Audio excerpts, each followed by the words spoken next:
தெலுங்கர் வாக்கு அவர் பிரச்சாரம் பண்ணா மற்ற கட்சிகள்ல இருந்து அவருக்கு போயிருமா? ஏன்னா இன்னொரு விஷயம் நான் சொல்றேன், நீங்க இங்க வந்து அவரு ஒரே நாடு ஒரே தேர்தல் குறித்து விளக்கமா சொன்னாருங்கிறத தாண்டி திமுகவை டார்கெட் பண்ணியே பேசினாரு. அப்ப திமுகவை டார்கெட் பண்றதுக்கு பவன் கல்யாணம் அழைச்சிட்டு வந்தீங்களா?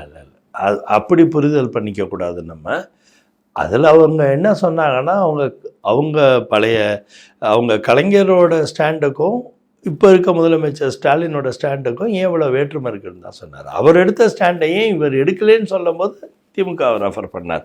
மற்றபடி திமுக ஒவ்வொரு ஸ்டாண்ட்லையும் ஏன் திமுக வந்து 2 விதமான ஸ்டாண்டு ரெட்டை வேஷம் போடுறாங்கங்கிறது தான் அவரோட கணக்காக இருந்தது. இல்லை, அதுக்கு பலமுறை திமுக புரிய வச்சிருக்கு. அந்த காலகட்டம் வேற, இன்னைக்கு இருக்கக்கூடிய காலகட்டம் வேற அப்படின்னு புரிய வச்சிருக்காங்க. திரும்பவும் அவர் வந்து மாமியார் உடைத்தால் மண் குடம், மருமகள் உடைத்தால் பொன் குடம் அப்படின்னு இதெல்லாம் யார் எழுதி கொடுத்தது? இல்லை அதெல்லாம் எழுதி கொடுக்கல. அவருக்கே தமிழ் நல்லா தெரியுது, அழகாக தமிழ். எங்களோடலாம் உரையாடினதெல்லாம் தமிழில் தான் உரையாடினார். ஃப்ரீ ஃப்ளோ, ரொம்ப ஸ்பான்டேனியஸ். அவர் இங்கே நிறைய நாள் இருந்திருக்கார் போல இருக்கு. அவர் நம்ம ஊரில் படித்தாரா என்னத்துல அது மாதிரி இருக்கார். அவருக்கு தமிழில் நல்ல உரையாடக்கூடிய சக்தி இருக்குது. என்னோடலாம் பேசும்போது தமிழில் தான் பேசினார். அது ஒன்றும் ப்ராப்ளமே. அவருக்கு ஸ்பான்டேனியஸாக தமிழ் லாங்குவேஜ் வருது. அது ஒன்றும் பிரச்சனை கிடையாது அவருக்கு.